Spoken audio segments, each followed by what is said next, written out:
Hello everyone, কেমন আছেন সবাই? তো আশা করি সবাই ভালো আছেন। আজকে আরও একটা বড় ভাই আমাকে কমেন্ট করছে যে ভাইয়া, আমি স্ট্রেঞ্জারের এসপিবি 3K যে এমপ্লিফায়ারটা আছে ওটা দিয়ে এক পেয়ার বক্স বানাতে চাচ্ছি। তো সেটা কেমন হবে এবং কি এই এমপ্লিফায়ারটা কেমন, তো এটা আমাদেরকে কমেন্টে রিপ্লাই ভিডিও অবশ্যই করবেন। তো সেটার উদ্দেশ্য করে মূলত আজকে বড় ভাইটার কমেন্টে রিপ্লাই ভিডিও করার জন্য আসছি। তো যারা যারা স্ট্রেঞ্জারের এসপিবি 3K এমপ্লিফায়ার বা এমপ্লিফায়ার কিনতে চাচ্ছেন বক্স ভাড়ার জন্য বা এমনিও আপনারা কিনতে চাচ্ছেন, তো তাদের জন্য মূলত হচ্ছে আজকের এই ভিডিওটা। তো ছোট একটা ভিডিও করব জাস্ট শুধু আপনাদের জন্য। তো ধৈর্য সহকারে সম্পূর্ণ ভিডিওটা ওয়াচিং করবেন, যতটুকু সম্ভব বোঝানোর চেষ্টা করব। স্ট্রেঞ্জার কোম্পানির এমপ্লিফায়ার একটা সময় আমাদের বাংলাদেশে কিন্তু খুবই রিজনেবল প্রাইজে কিন্তু পাওয়া যেত। যেমন স্ট্রেঞ্জারের যে 516 এমপ্লিফায়ারগুলো ছিল এগুলা কিন্তু 20,000 টাকা সামথিংয়ে কিন্তু পাওয়া যেত। তো সেগুলোর সময় ইন্ডিয়াতে প্রাইস যেরকম ছিল, তো এখন পর্যন্ত ইন্ডিয়াতে প্রাইস সেম টু সেম একই আছে, বাট সেই 20,000 টাকার এমপ্লিফায়ার হয়ে দাঁড়াইছে 33,000 টাকা। মানে এখানে সিন্ডিকেটের মার্কেট বলা চলে সর্বপ্রথম। আর দ্বিতীয় কথা হচ্ছে যে বাংলাদেশে এই মালগুলার এত দাম কিসের জন্য, এটা আসলেও ইন্ডিয়ান মার্কেট যারা মানে এখন বর্তমান প্রোভাইডেড করতেছে মাল সাপ্লাই, তো তারাও জানে না। কারণ এখনও স্ট্রেঞ্জারের 800, স্ট্রেঞ্জারের 516, 1000 এমপ্লিফায়ারগুলা ইন্ডিয়ান রুপিতে 18,000, 15,000, 19,000 টাকার মতো এরকম প্রাইস রেঞ্জে পাওয়া যাইতেছে। তো প্রথম আমি এটা আপনাদেরকে ডাউট ক্লিয়ার করে দিলাম। তো বাংলাদেশ থেকে প্রথমে যদি আপনারা এই স্ট্রেঞ্জারের এসপিবি 3K এমপ্লিফায়ার এখন কিনতে চান, অলমোস্ট হয়তো আপনাকে 50,000 টাকার উপরে যাইতে হবে। তো অবশ্যই আমি প্রথমে আপনাকে প্রাইজের ধারণাটা এই কারণে দিলাম, এখন এই প্রাইস রেঞ্জে অনেক বড় বড় এমপ্লিফায়ার পাওয়া যায় হাই ওয়াটের এয়ার থেকেও। তো আপনারা তো মানে যে ডিসিশন নিতে পারেন, তো সেটার জন্য আর কি বললাম। তো আমি এখন এমপ্লিফায়ার এবং কি বক্স সম্পর্কে কিছু আপনাদেরকে ধারণা দেব। স্ট্রেঞ্জারের যে এমপ্লিফায়ারটা এসপিবি 3K এমপ্লিফায়ার, তো স্ট্রেঞ্জারের কিছু মডেল আছে 2K, তারপরে 3K, 4K, 5K। তো সেগুলোর মতো এটা হচ্ছে স্ট্রেঞ্জারের 3000 ওয়াটের একটা এমপ্লিফায়ার। তো এমপ্লিফায়ারটা কোম্পানি সবসময় নিজের গায়ের ভিতরে লিখে দেয়, যেগুলো 2K, 3K, 4K, 5K model আছে সবগুলো মডেলের ভিতরেই এমপ্লিফায়ার ভালোভাবে লিখে দেয় যে টুমসে এখানে আপনারা 2K কিনলে 1000 ওয়াট পাবেন, 3K কিনলে 1500 ওয়াট পাবেন, 4K কিনলে আপনারা 2000 ওয়াট পাবেন এবং কি 5K কিনলে আপনারা 2500 ওয়াট পাবেন। তো এটা কোম্পানি নিজে নির্ধারণ করে লিখে দেয়। তো সেটার উপর ভিত্তি করে আমরা সবাই কিন্তু এটা জানি। তো স্ট্রেঞ্জারের এসপিবি 3K যে এমপ্লিফায়ারটা আছে, তো এই এমপ্লিফায়ারটার টুমসে আমরা পার সাইডে 1500 ওয়াট পাবো। মানে আপনারা যদি এই স্ট্রেঞ্জারের 3K এমপ্লিফায়ার দিয়ে যদি এক সাইডে যদি আপনারা 4টা করে স্পিকার বাজান, তাহলে আপনারা 1500 ওয়াট পাবেন। তো সেক্ষেত্রে আপনারা এখানে 400 ওয়াটের স্পিকার আপনারা 4টা এক সাইডে বাজাইতে পারবেন। এটা আপনাদের জন্য ভালো হবে। এবং কি তার সাথে যদি আপনারা এক পেয়ার করে বক্স, সাপোজ ধরেন আপনার স্পিকারের হিসাব এখন অনেকে জানেন যে আপনারা এই টুমসে আপনার ফোরুমস হয়, আবার ফোরুমসে আপনার টুমস হয়, ঠিক আছে? তো আপনারা এটুকু তো জানেন।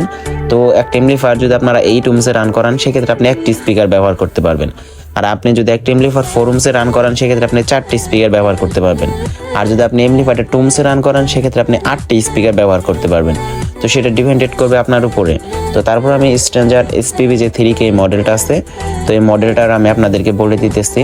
আপনারা যদি এই এমপ্লিফায়ারটার পার সাইডে একটা করে স্পিকার যদি ইউজ করেন, সেক্ষেত্রে আপনারা যে ওয়াটটা পাবেন সেটা হচ্ছে 520 ওয়াট। আপনারা যদি এমপ্লিফায়ারটা এই টুমসে রান করান, সেক্ষেত্রে 520 ওয়াট পাবেন।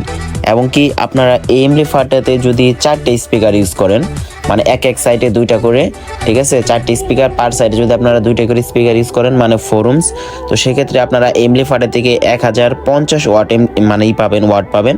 যেটা মনে করি 4 ইঞ্চি ভয়েস কয়েলের 16 যে স্পিকারগুলো আছে, তো সেইগুলোর অনুযায়ী অনেক সুন্দর হবে। তো তারপরে অনেকে বিভিন্ন ক্যাটাগরিতে এমপ্লিফায়ারগুলো প্রেসার দিয়ে থাকে। আর টুমসের কথা তো প্রথমে বললামই, টুমসে যদি আপনারা এমপ্লিফায়ার পার সাইডে যদি 4টা করে স্পিকার বাজান, সেক্ষেত্রে আপনি 1500 করে ওয়াট পাবেন। তো এমপ্লিফায়ার স্পেকেশন, এমপ্লিফায়ারের কোয়ালিটি, এমপ্লিফায়ার 3000 ওয়াট, তো এভরিথিং মিলিয়ে ঝিলে অনেক সুন্দর একটা এমপ্লিফায়ার। তবে তুলনামূলকভাবে বাংলাদেশে এমপ্লিফায়ারটার দাম আর অনেকটাই কম হওয়া উচিত ছিল, যেহেতু এই প্রাইস রেঞ্জের মধ্যে অনেক হাই ওয়াটের এমপ্লিফায়ার এখন বাংলাদেশে পাওয়া যাইতেছে। বাট এমপ্লিফায়ারটা বাংলা, তো মানে একটু টিকে বেশি, একটু লং লাস্টিং, একটু স্ট্রং। অন্যান্য এমপ্লিফায়ারের তুলনায় একটু লোকাল ভাড়া দেওয়া যায়, কিন্তু এগুলো অন্য এমপ্লিফায়ারের তুলনায় ব্যাস অনেকটাই কম প্রোভাইডেড করে। আপনার অতটা প্রফেশনাল সাউন্ড আপনি এটাতে আশা করতে পারবেন না। তবুও আমাদের বাংলাদেশের মানুষের অনেক জনপ্রিয় এমপ্লিফায়ার এগুলো। তবে বেশি জনপ্রিয় হওয়ার কারণে আজকে এমপ্লিফায়ারটা আমরা মিনিমাম 20,000 টাকা বেশি দিয়ে কিনতেছি। তো এটা কিন্তু আমাদের সবার জন্য একটা হতাশার কারণ। তো যাই হোক, এই যে এমপ্লিফায়ারটা দিয়ে আপনারা কি বেশি লোড দিতে পারবেন আমি আপনাদেরকে বলি। প্রথমত অনেকেই এটা ভেবে থাকে যে ভাইয়া এটা তো 3000 ওয়াটের একটা এমপ্লিফায়ার, তো সেই ক্ষেত্রে আমরা এটা দিয়ে সাপ এভরিথিং সবই বাজাইতে পারবো। তো এটা হচ্ছে সম্পূর্ণ রং ধারণা। সম্পূর্ণ এমপ্লিফায়ারের ওয়াট এখানে 3000। তো ওয়াটটা কিন্তু ভাগ করা হয়েছে ফোরুমসে, টুমসে, এই টুমসে, যেটা আমি একটু আগে বললাম। তো আপনাকে সেটার উপর ডিপেন্ডেড করে স্পিকার বাজাইতে হবে। আপনি যদি এমপ্লিফায়ারটা যদি একটা স্পিকার যদি বাজান, মানে এমপ্লিফায়ারটা যদি এই টুমসে রান করান, সেক্ষেত্রে আপনি একটা 600 ওয়াটের স্পিকার বাজাইতে পারবেন। আমি আপনাকে সিম্পল একটা আইডিয়া দিয়ে দিতেছি। আর তার সাথে যদি আপনি যদি এমপ্লিফায়ারটা যদি টুমসে রান করান, ঠিক আছে, টুমসে যদি রান করান, সেক্ষেত্রে এখানে 1500 ওয়াট আমাদেরকে প্রোভাইডেড করতেছে। তো সেক্ষেত্রে আপনি এখানে 400 ওয়াটের স্পিকার পার সাইডে ব্যবহার করতে পারবেন। তাহলে আপনি এক সাইডে আপনি 4টা করে স্পিকার লোড দিতে পারবেন এবং সাউন্ড কোয়ালিটি অনেক ভালো হবে। আর যদি আপনারা এই এমপ্লিফায়ারে যদি আপনারা ফোরুমসে রান করান, ঠিক আছে, ফোরুম যদি রান করেন, সেক্ষেত্রে আপনি 600 ওয়াটের 15 ইঞ্চি স্পিকারগুলা, 4 ইঞ্চি ভয়েস কলের যেগুলো আছে, এগুলো আপনি লুট দিতে পারবেন। অনেক মানে সুন্দর সাউন্ড হবে। আর অনেকে বলে থাকে 18 ইঞ্চি স্পিকার, 18 ইঞ্চি 5 ইঞ্চি ভয়েস কলের সাব এগুলো বাজানো যাবে। এগুলো বাজানো যাবে না যে তা না। একটা এমপ্লিফায়ারের উপর হেভি প্রেশার পড়বে যদি আপনারা এগুলো বাজান। হয়তো এমপ্লিফায়ার যে কদিন মানে যে যাওয়ার কথা ছিল সে কদিন যাবে না, অনেক আগে তার আগে নষ্ট হবে। কিন্তু প্রথম অবস্থায়, নতুন অবস্থায় এমপ্লিফায়ারটা বাজবে, আপনার সাউন্ডও ভালো পাবেন, ওটা নিয়ে সমস্যা হবে না। যখন এমপ্লিফায়ারটা একবার নষ্ট হবে, তারপর দেখবেন যে এটার কাজ শুধু বাঁচতেছে। তো সুতরাং এমপ্লিফায়ারের ওয়াট অনুযায়ী স্পিকার চালানোর চেষ্টা করেন। দেখেন আপনার স্পিকারও সেফ থাকবে, এমপ্লিফায়ারও সেফ থাকবে এবং এই সাউন্ড কোয়ালিটি অনেকটা সুন্দর হবে। তো আশা করি সবাই বুঝতে পারছেন। আজকের ভিডিওটা এই পর্যন্তই, খুব একটু বেশি লম্বা করলাম না। তো সবাই সবার খেয়াল রাখবেন। Take care, bye by.